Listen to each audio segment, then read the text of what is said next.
दा बुंगोन बिसोरनि मानसिफ्रा सेल्फ हेल्प ग्रुपनो 25,000 खालि बिथ' भारत सरकारनिसो स्किम भारत सरकारा बुंदों जे आइजोफोरनि सेल्फ हेल्प ग्रुप आरो सेल्फ हेल्प ग्रुप माने गभर्नमेन्टनि फैसा लानानै रानना जानाय नङा बेवहाय माखासे खामानि मावनांगोन जि दानाय दाउ अमा फिसिनाय दाउदै फाननाय बायदिसिना सेल्फ हेल्प ग्रुपफ्रा मोजां मोजां खामानि मावनांगोन मालायनि सेल्फ हेल्प ग्रुपफ्रा राष्ट्रपति एवार्ड मोनबाय राष्ट्रपति बान्था मोनबाय जोंनि सेल्फ हेल्प ग्रुपखौ बिथांमोना बे लेभेलाव लांनोनो नागिराखै मानो सेल्फ हेल्प ग्रुपनि आइजोफोरा जौगाजोबोबा गाबोन बिसोर बुंनाय मथे भट होनाय नङा ओंखायनो जौगाहोनाङा बोसोरसेया बोसोरबानि उनाव खेबसे 10,000 5,000 होबानो जाबाय बिदिनो थाबाय थाथों जोंनि आइजोफ्रा आसार बानायो माबा बानायो दिनै मणिपुर मिजोरामनि सेल्फ हेल्प ग्रुपफ्रा नागाफ्रा इन्टारनेशनेल लेभेलाव मुं मोनलायलायबाय जोंनि आइजोफ्रा हाया नामा जास्ट एसेल'सो फोरोंना होनांगोन बेवहाय खुनु टेक्न'लजि गैया बेवहाय खुनु केमिस्ट्रि गैया दा बेफोर खामानिया बिसोरनि दायित्वमोन साख्रि बाख्रि गैयै सेंग्रा सिख्लाफोरखौ दिनै ट्रेनिं होनांगौमोन राजगौर नों साख्रि होनो हाया दे आं मिथिबाय साख्रि होनो हाया आसाम सरकाराबो हायाखै भारत सरकाराबो नैबे 5 बोसोराव साख्रि होनो हायाखै नोंथ' ट्रेनिंथ' होनो हायो दाउ अमा फिसिनायनि बायदिसिना खामानि मावनायनि बेफोर खुनु आसनिनि खोथायानो गैया खुनु आसनिनि खोथायानो गैया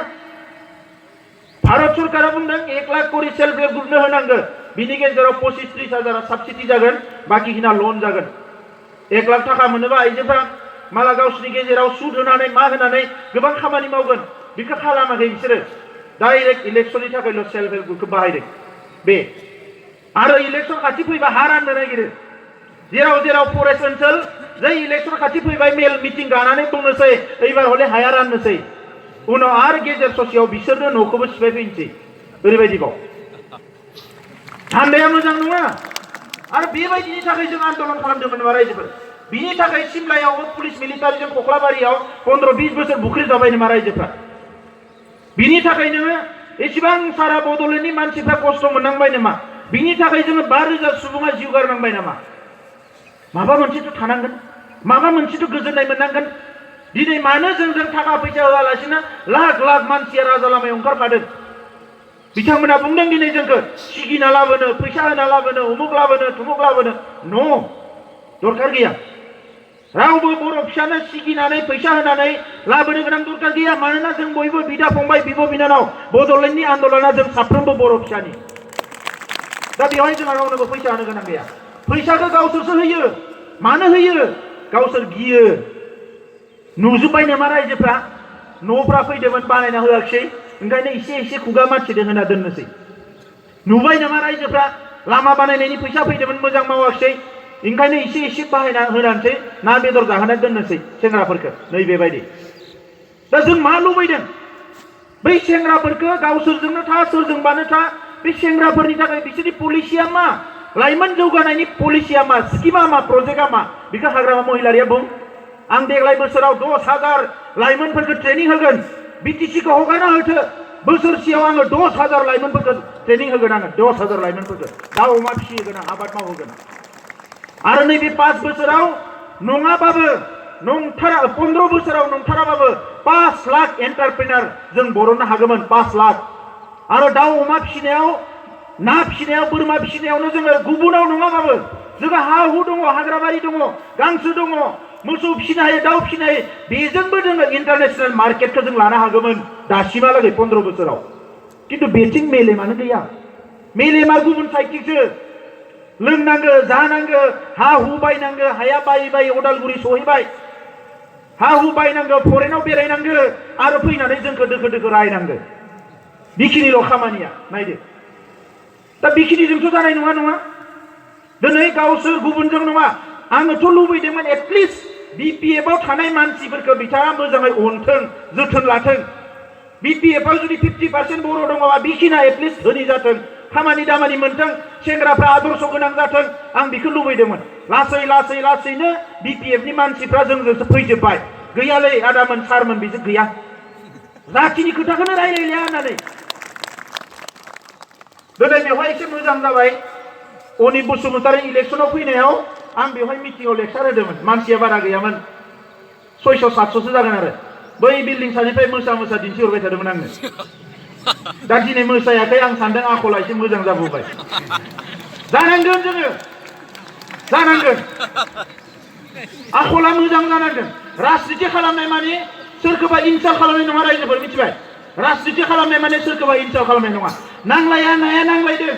कंग्रेसजों हिमन्त बिश्व शर्माजों सर्बानन्द सनवालजोंबो नांलायदों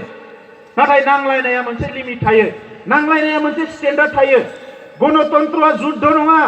राहुल गान्धीजों नरेन्द्र मोदीजोंबो नांलायदों माला बिसिनो नांलायनाया नों बेसेबां मोजां खामानि मावनो हादों आं बेसेबां मोजां खामानि मावनो हादों राहुल गान्धीया मोजां मोजां स्किमनि खोथा लाना नांलायदों नरेन्द्र मोदीयाबो मोजां मोजां स्किमनि खोथा लायो साल दंफां बेपारि होनना नांलायाखै रावबो दा नैफोरबायदि खोथाफ्रा दा बिनिखायनो जोङो एटलिस्ट मोनसे स्टेन्डार्डखौ लुबैदों बिपिएफनि मानसिफ्राबो हाग्रामा महिलारिखौ नागारनानै बिथांनि बाकी एमएलए बाकी गाहायनि मानसिफ्राबो बिराद लाजिबाय बिसोर बुङो लोगो मोनलायलायबा मा जाबावनो बिजों होननानै खुगाखौनो सोलायथारला सोलोंनो माने सोलायनोनो रोंथारला होननानै जोंनोबो गोबां बुङो लिडारफ्रा दा नंखायनो रायजोफोर जोंनि आखायाव लामाया बेनोसै बे सोलायाबा जों सोलायनांगोन नङा होमबा दिनै हय बिथांजों गोरोबनानै खामानि मावनोबा जोंबो बिथां बायदिनो बुंग्रा जानांगोन बिथां बायदिनो बुंग्रा जानो सोलोंनांसिगोन बिथांमोना मा जायो बिथांमोना मा लोङो बिथांमोना मा मावबा मोजां मोनो बेखौनो जोंबो मावजोबनांसिगोन आरो नङाबा जों जुदि सानदोंबा बिथाङा गाज्रि मावदो जों राइट मावदो अब्ला खिन्थु जोङो बिथांखौ साइड खालामनांगोन गुबुन लामा गैया साइड खालामनांगोन आंबो आरज गाबो मोजां जाथों होननानै मानोना आंहा बिथांनि गादिखौ सेनाय सोरनिबा एमएलए नि गादिखौ सेनाय एमसिएलए नि गादिखौ सेनानै राजा मन्त्रि जानायनि कुनु सिमां गैया आङो सानफ्रोमबो बेखौनो लुबैयो बेखौनो हास्थायो दिनै रन्जन दैमारि जोंहा गबिन्द बसुमतारी मोननि ग्रुपनि गेजेराव गोरोबलायनाय गैयामोन रायलायै रायलायै रायलायै दिनै गोरोबलायनाया फैबाय अबंलावरिनि खाथियाव आं बेखौनो आरज गाबदों उरखाव गोरा ब्रह्म सानसुमा खुंगुर बसुमतारी बै समनि एनडिबिजों दावराव दावसि जादोंमोन दिनै जोङो दुलाराय बर' फरायसा आफादनि प्लेटफर्मावनो लासै लासै बिथांमोनखौ जोङो ज' मोननो हाबाय बेयो आंनि बिराद गिदिर मोनसे सिमां आरो आं दिनैबो लुबैयो हाग्रामा महिलारियानो चन्दन ब्रह्मआनो बिश्वजित दैमारिमोनानो बिथांमोनानो बड'लेण्ड आन्दलनखौ दैदेनथों मानो बड'लेण्ड मोना बर' आइ आफा रायजो राजानि गेजेराव फैनानै मोजाङै बुंफैथों खालि हारसाफोरनि सिगाङावल' 110% बड'लेण्ड मोना होनबाथ' जानाय नङा दिनै जोङो सोंलु सोंनो गोनां जाबाय मानोना हिरा सरनिया बुंनायखौनो हाग्रामायाबो बुंबाय हिरा सरनिया बुंदोंमोन आं थाजासे बड'लेण्ड जानो होआ आरो दिनै हाग्रामाया बुंबाय आं आरो बिपिएफ थाजासे बड'लेण्ड जानो होआ बुङाखै होनबा दाख्लै पेपार ओंखारजोब्बाय अब्ला जोंनियाव दिनै जाथिया मोनसे थांखि लानांसिगोन बड'लेण्ड नांगौ ना हाग्रामा नांगौ मोनसे थांखि लानांसिगोन रायजो राजाफ्रा आंहा आंनि थांखिखौ लाबाय नोंथांमोना नोंथांमोननि थांखिखौ लानांगोन जोङो मा लुबैदों मानि थाखाय सोमावसारदों मानि थाखाय जांख्रिखांदों दिनै बिथांमोना राजनितिखौ मोनद' हारिनो एसटि होनांगौ होनना बुङाबा राजनितिया जाया होमबाबोथ' राजनितिया जायो दाख्लै बावैलाय 10-15 बोसोर सिगाङाव मा बाहा एसटि इस्यु दङमोन एसटि होनांगौ होनालासिनो राजनिति खालामबोबाय थाबाय दिनैसो नुफैबाय एसटि होनांगौ होनाबानो बिसोरनि राजनितिया जाला जेराव एसटि होनबानो बर'फोरनिया जाला जि एफा एनै साख्रि बाख्रि मोनदोंमोन मिलिटारि पुलिस बायदिसिना दिनै बेफोरबो जोंनिया बन्द' जाजोबनोसै आरो आब' प्रमिलानि खोथाखौ जों बुंदों बिथांखौ जों मानियो सिनियर लिडार दैदेनगिरि दिनै एसटिखौ बिथाङाबो बुंबाय एसटि होनांगौ एसटि होनांगौबा गावनि फिसाफ्रानो साख्रि मोननाय नङा होमबा सासे बिमाया बोरै बुंनो हायो जेराव बिसोरनो एसटि होनाय माने जोंनि फिसा फिसौआ साख्रि बाख्रि मोननाय नंला एमएलए मन्त्रि गेलेनो हानाय नंला मानोना बे जायगाफ्राव बिसोर गेलेजोबनोसै आरो टेट परीक्षायाव नोंथांमोना नाय टेट होग्राफोरखौ जोंनि हारिनिया टेट मास्टार जानो मानसिया नायगिरना मोननो टान बिएड खालामग्रा गैया डिएलएड खालामग्रा गैया माला बिसोरनिया एलपि स्कुलनि टेट मास्टार जानोबो पिएचडि खालामग्रायानो फैलायबाय बहा हानो जोंलाय बिसोरजों दा कोटा थानायखाय रिजार्भेसन थानायखायसो जोंहाबो एफा एनै दावखोबाय थादों साख्रि बाख्रिफ्रा मोनबाय थादों दा बेखौबो दिनै एसटि होनांगौ होननानै बन्द' खालामनो नागिरबाय गुबुन फारसेथिं 50 बोसोर रायजो बिबोनायनि उनाव दिनै बिथांमोना बुंबाय जे रायजोआ 110% जाया अब्लालाय मानो 1992 मायथाइयाव बिएलटिखौ जोनोम होनो गोनां जाखो बै समावनो जोनोम होनाङामोन बिएलटिखौ जोनोम होनानै बेवहायबो गोबाङानो मुंख्लं जाबाय गोबाङानो थैनो गोनां जाबाय बड'लेण्ड मोननायनि क्राइटेरियानो गैया होनना मिथिगौबा मानो बै समाव आन्दलन खालामनाय मानो बड'फाया बै समाव आन्दलन खालामनाय बै समावनो आन्दलन खालामनाङामोन दिनै आन्दलन खालामनायखायनो सोमावसारनायखायनो BSc मोनबाय सोमावसारनायखायनो BTC मोनबाय आरो दा बुंबाय सोमावसारनायजों आलादा रायजो मोना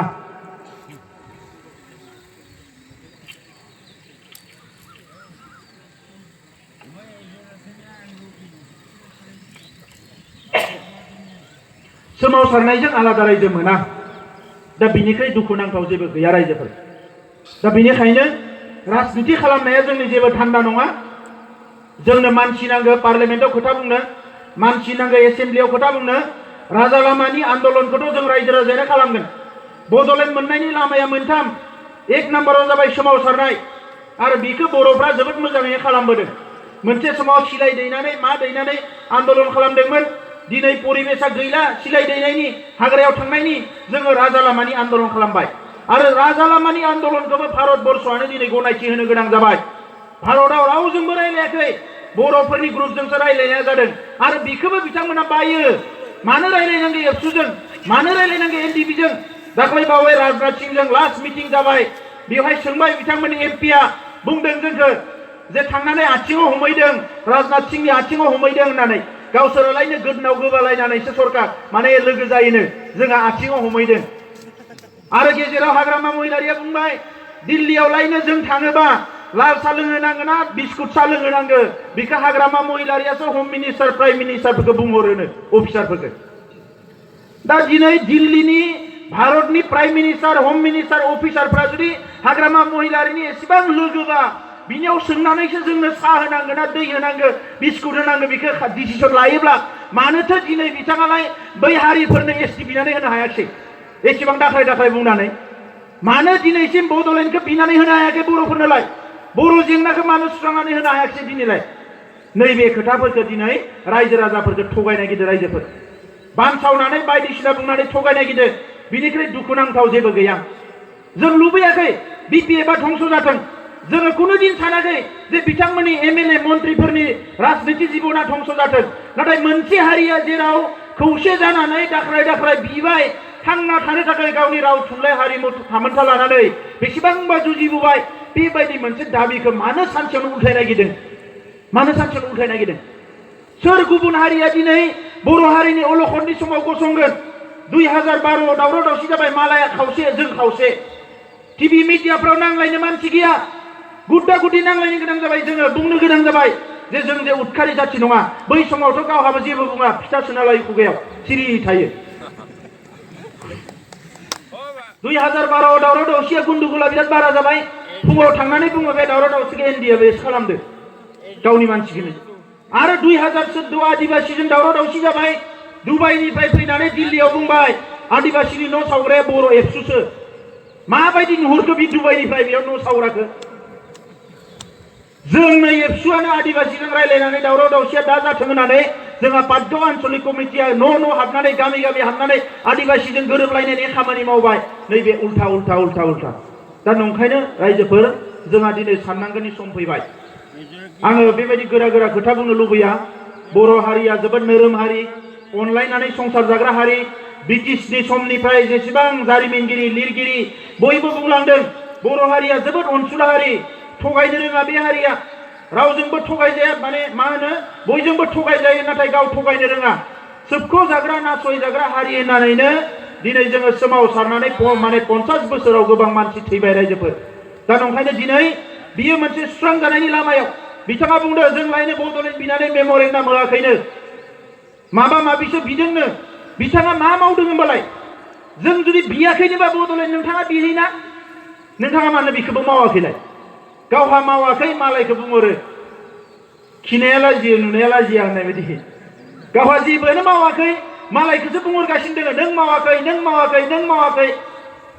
गावहा गासै थाखा फैसाया लुट खालामनानै लांजोब्बाय धन सम्पति बानायबाय मालायखौसो बुंगासिनो दङ नों फानदों नों फानदों नों फानदों जाथि फाननायनि दखान थायो नामा बहाबा दा बिनिखायनो दिनै बिथाङा बुंदों जों कंग्रेसजों लायनो ओरै ओरै थांनाय खेबसेयाव नरेन्द्र मोदीजों 1000 कोटियाव डिल खालामदों बियो मानो सोलोंथाइनि खोथा रायलायाखिसै मानो स्कुलनि खोथा रायलायाखिसै मानो इउनिभार्सिटि खोथा रायलायाखिसै मानो साख्रि बाख्रिनि खोथा रायलायाखिसै मानो इन्डियान आर्मियाव बर' रेजिमेन्ट मोनसे खुलिनांगौ होनना रायलायाखिसै जोंथ' बिबाय थादों इन्डियान आर्मियाव बर' रेजिमेन्ट नांगौ होननानै बर' सेंग्राफ्राबो हाबनांगोन IRBNआव जोंनो 6टा बेटेलियन नांगौ होननानै जों बिगासिनो दङ बिथाङा BJPजों लोगो नांदों मानो बियाखिसै आरो दाख्लै बावै जों बिनायखौ लाना बिराद गोग्गाबाय आर'नाइ ट्रेन लाबोबायनो बे बिनाय नङा बेयो जों बिनायसो जों बिनाय आर'नाइ ट्रेना बियो सिमाङावबो नुवाखैमोन ओंखायनो बियो मा बुंदों आर'नाइ ट्रेना सिलिगुरिनिफ्राय माने ओरै खारगोननो आर'नाइ ट्रेना सिलिगुरिनिफ्राय नङा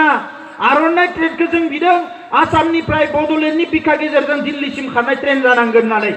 आरो भारत सरकारा बेखौसो बुंदों दा दिनै बे उल्थां फाल्थां खोथाफोर जेबो मिलाया खोथाफ्रा मा बुङो मा सानो मा मावो बेजों खुनु लिंक गैया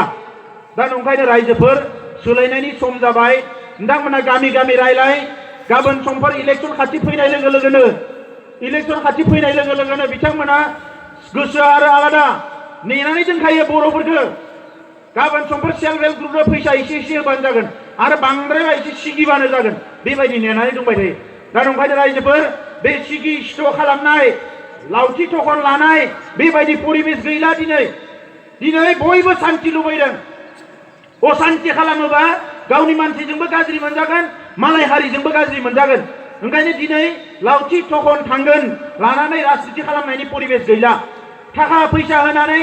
राजनिति खालामनायनिबो परिबेस गैया सोरबा जुदि फैसा जासिनो फैयोबा बिखौ बुं जे बेबायदि हारसिंनो खोमसियाव होनो दाफै पाब्लिकलि हो गाबोन मिटिं लिं सोरनो बेसे होनो बयनोबो हो ओंखाम मोनजायो आं हारसिं नङा बयबो मोनजायाखै होनोबा बयनोबो हो जों बयबो बर' फिसा आरो बियो 15 लाख सुबुंनि मोनसे नखर बियो बर' नखरा सासे सानैनि नङा 15 लाख सुबुंनि नखर बियो दिनै जोंखौ बुंदों कंग्रेस BJPनो फानबाय होननानै थांनाय 17 बोसोराव बिथाङा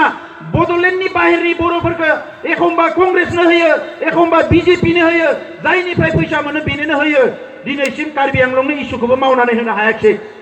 दा बेफोरबायदि बिसिनि आखला ओंखायनो दिनै जों बुंदों मोजां दैदेनगिरिफोरा PTCखौ सालायनांगोन मोजां दैदेनगिरिफ्रा MLA मन्त्रि जानांगोन जायखौ जोङो बारंबार बुंनो गोनां जाया गाव हारसिं थांनानै जेरै 1991 मायथाइयाव 9 जन MLA देरहाहैनानै टेबोल सौनानै नांलायनानै BSc एकर्ड खालामनो हादोंमोन दिनैबो जोंनो बेबायदि मानसि नांगोन आरो बेखौ नायोबा उर्खाव गोरा ब्रह्मनिफ्राय साबसिन मानसि आरो रावबो गैया दिल्लीखौ बिथाङा मिथिगौ आरो बिथांखौ दिल्लीया मिथिगौ दिनै दिल्लीयाव जुदि सोरखौबा बांसिन मिथिगौ होनोबा बे जाबाय उर्खाव गोरा ब्रह्म बिथाङा सासे लिरगिरि जौ सेरेबनि खाथियाव थांफेरा नांलाय खमलायाव बिथाङा गैया आरो हारिनि अलखद समाव सानफ्रोमबो बिथाङा हारिनि जानानै गसंदों रावजोंबो खेरायाखै दिनैसिमबो आं मिथिगौ 20 बोसोर बिथांखौ लोगो मोनबाय आङो एबसुआव हाबा मावनानै बे 20 बोसोराव आंनि सिगाङावनो मालाबा BJPया बुङो जों थाखा फैसा होगोन मन्त्रि होगोन बेखौ BJPनि जानानै इलेक्सन गेलेनो हो गेलेया बियो कंग्रेसआ बुङो देग्लायबो बुंदोंमोन कंग्रेसनि जानानै गेलेनो हो थाखा फैसा होगोन सरकार फैयोबा जों दिल्लीयाव बिनो मन्त्रि होगोन उर्खाव गोराया बुंदों नङा आं गेलेया नांगौबा आं इलेक्सनखौनो गेलेया देग्लायबो बिथाङा गेलेया होनदोंमोन जों बिथांखौ बुंदों नोंथाङानो गेलेनांगोन जेनदों मालाय मा जानो हारिनि थाखायनो जेनदों आरो देरहायोबा गाबोन हारिनि थाखाय देरहागोन आरो गाबोन देरहानानै नोंथाङा नोंथांनि मेलेमजों जिखिनिखौ नुबोबाय